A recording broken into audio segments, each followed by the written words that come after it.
आज मेरे पास नावल है जोजो मायोस का मी बिफोर यू। और ये नावल मैंने कोई 2-3 साल पहले ख़रीदा था क्योंकि ये नावल मार्केट में इतना फेमस था, हमेशा सबसे ऊपर फ्रंट पे पड़ा होता था और ये मुझे बहुत अपील करता था हमेशा, क्योंकि उसके ऊपर लिखा हुआ था न्यूयॉर्क टाइम्स बेस्ट सेलर। कुछ एक्सपीरियंसेस के बाद मैंने न्यूयॉर्क टाइम्स बेस्ट सेलर्स ख़रीदने बंद कर दिए हैं, क्योंकि उनके इस बेस्ट सेलर्स में जितनी भी किताबें होती हैं वो सारी हमारे लिए नहीं होती हैं।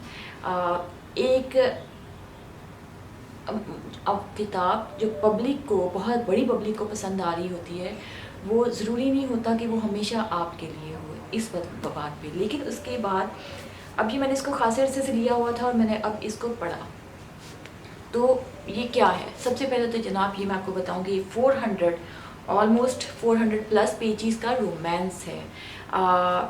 और रोमांस ही है, इसको रोमांटिक ट्रेजेडी कहा जा सकता है। कैरेक्टर्स की बात करें तो जैसे तस्वीर में नज़र आ रहा है, दो ही मेन कैरेक्टर हैं, हीरो और हीरोइन। हीरोइन जो है इसका नाम क्लारा है, हीरो जो है इनका नाम विल है। और हीरो जो है ये क्वाड्रिप्लेजिक हैं। Quadriplegic is fracture, spinal fracture जो होता है, जब पूरी किसी भी एक्सीडेंट के नतीजे में पूरी स्पाइनल कॉर्ड टूट जाती है और आपका पूरा ऊपर का हिस्सा और मुकम्मल हर चीज़ इतनी टूट जाती है कि वो फंक्शन करने के काबिल नहीं रह जाती। और ऐसे हादसात में फिर जो लोग क्वाड्रिप्लेजिक होते हैं वो मुकम्मल तौर पर दूसरों पे डिपेंड करते हैं, जो कि वो खुद से खा नहीं सकते, वो खुद को वॉश नहीं कर सकते, वो मूव नहीं कर सकते, वो इवन अपनी डायरेक्शन नहीं बदल सकते, वो उठ नहीं सकते, वो बैठ नहीं सकते, they can not even move. तो वो बहुत ज़्यादा मुकम्मल तौर पे डिपेंडेंट होते हैं दूसरों के ख्याल पर, कि दूसरे उनको संभालें, उनका ख्याल करें, फिर वो ज़िंदा रह सकते हैं। अब एक्चुअली इसका जो मेन थीम है उस रोमांटिक स्टोरी से निकल कर वो एक तरह से ये भी है कि ऐसे लोग जो जैसे क्वाड्रिप्लेजिक होते हैं या ऐसी डिजीज़ में मुब्तला लोग जो ज़िंदगी को सही तरीके से, अच्छे तरीके से नहीं गुजार सकते, उनको खुदकुशी का राइट मिलना चाहिए, उनको मौका मिलना चाहिए कि वो अपने लिए ज़िंदगी को एक्सेप्ट करने का या ना एक्सेप्ट करने का उनके पास इख्तियार हो।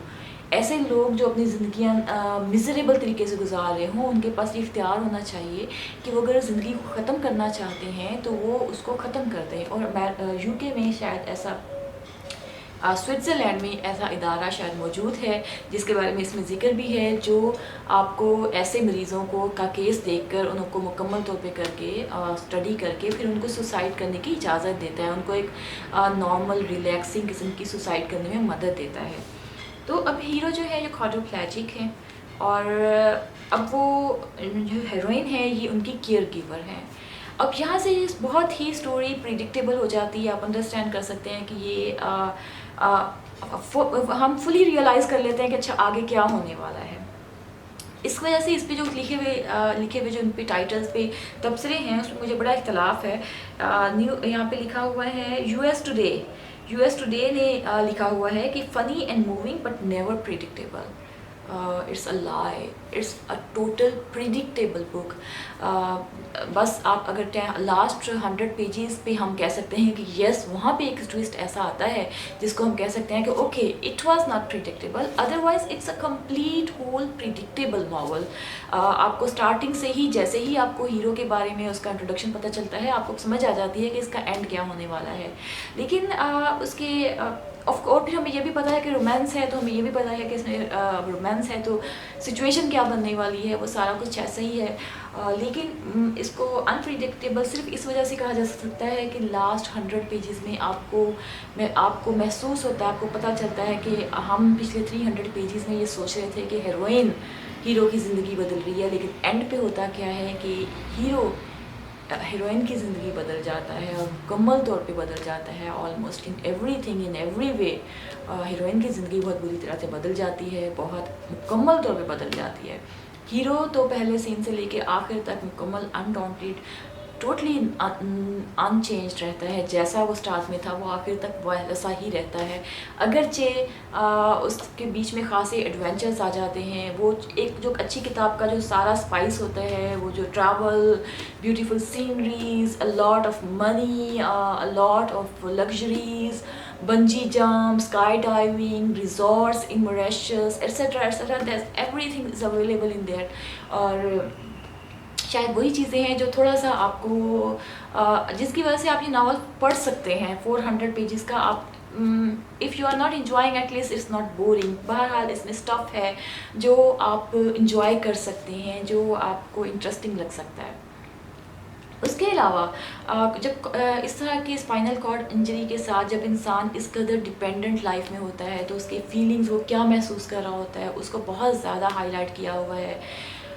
हेरोइन जो उसकी मदद करने की कोशिश कर रही है, उसका माइंड बदलने की कोशिश कर रही है, she is doing too much. लेकिन मुझे लगता है कि हम तीसरी दुनिया के लोग उसको रिलेट नहीं कर पाते, क्योंकि जब आप क्वाड्रोप्लेजिक पोजीशन में होते हैं, जब आप इतना ज़्यादा अपनी एग्जिस्टेंस के लिए डिपेंड कर रहे हों, तो उसकी खातिर इसमें जो कुछ मेथड्स, जो भी इसमें तरीके बताए गए हैं उससे लड़ने के, वो बहुत ही एक्सपेंसिव हैं। वो सिर्फ बहुत ही अमीर लोग, बहुत ही पैसे वाले लोग अफोर्ड कर सकते हैं। और हमारे जनूबी एशिया में लोग नज़ला, ज़ुकाम और खांसी से मर जाते हैं। हमारे यहाँ बच्चे डायरिया से मर जाते हैं। हमारे यहाँ औरतें लेबर में मर जाती हैं। तो हमारे जनूबी एशिया में जहाँ सेहत का मियार इतना लो है, गुर्बत इतनी ज़्यादा है, क्वालिटी ऑफ लाइफ इतनी कमतर लेवल की है, वहाँ पे फिर हमारे लिए इसको ट्रेजेडी समझना काफ़ी मुश्किल हो जाता है। क्योंकि इसमें जितने फिर वो तरीके बताए गए हैं, आप ज़िंदगी को ऐसे कर सकते हैं, आप वैसे कर सकते हैं,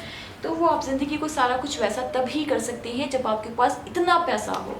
bungee jump, sky diving, resorts इन मॉरिशस, स्विट्ज़रलैंड, ये हम सबको पता है कि it's a big economic issue. ये सारी चीज़ें बहुत ही महंगी हैं, बहुत ही महंगी हैं। ये आम से लोगों के, आम मेजॉरिटी लोगों के, जो आम मिडिल क्लास होती है, जो मिडिल क्लास होती है, मेजॉरिटी नेशंस की, मेजॉरिटी कंट्रीज़ का के लिए ये मुमकिन नहीं होता। पैसा तो दुनिया में बहुत कम लोगों के पास है, हाँ, लेकिन अमेरिका, बरतानिया और कनाडा और इवन यूएई में क्वालिटी ऑफ लाइफ खासा बुलंद है, खासा अच्छा है। आपको सेहत, आपको बेसिक चीज़ें बहुत ही हाई क्वालिटी की मिल जाती हैं। तो क्वालिटी ऑफ लाइफ उन इलाकों में बहरहाल ज़्यादा बेहतर है।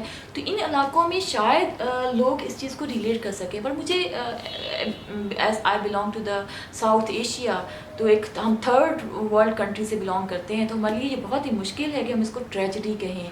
लेकिन बहरहाल इट्स अ रोमांटिक ट्रेजेडी और इट्स अ रोमांस।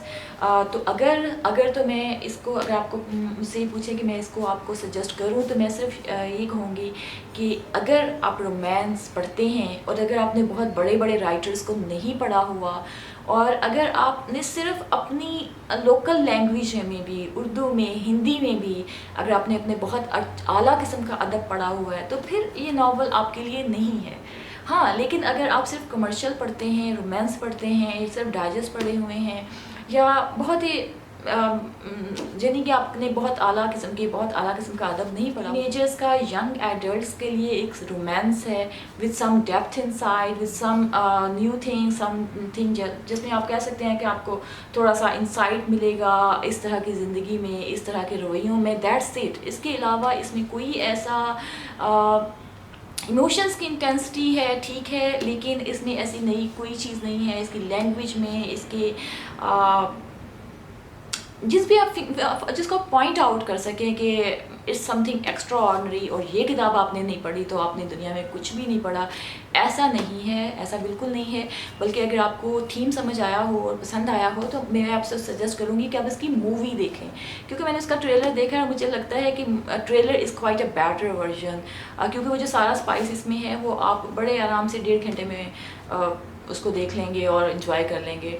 एक खाली रोमांस के लिए, एक खाली रोमांटिक ट्रेजेडी के लिए 400 पेजेस की इंग्लिश किताब पढ़ना खासा मुझे ये बेकार लगा। मुझे नहीं लगता कि ये एक अच्छी डील है। बाकी अगर आप रोमांस पढ़ना चाहते हैं, टीनेजर्स हैं और रज़िया भट्ट के नावल पढ़ना पसंद करते हैं और कमर्शियल अदब पढ़ना पसंद करते हैं, then this is for you. अच्छा, इसका थोड़ा सा थीम मैं अगर आपको बताऊं तो जैसे आपको मैंने बताया क्वाड्रिप्लेजिक हीरो है।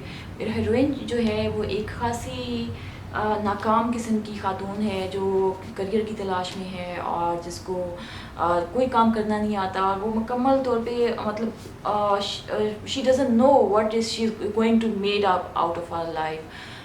बिल्कुल इसकी करियर नहीं है, उसके पास एजुकेशन नहीं है, लेकिन उसको सिर्फ अर्निंग करनी है। तो she is just in search of some career और इस चक्कर में उसको एक केयर गिवर की जॉब मिलती है और वो बहुत ही गंदे मुंह के साथ, बहुत ही गंदे एटीट्यूड के साथ वो जॉब स्टार्ट करती है।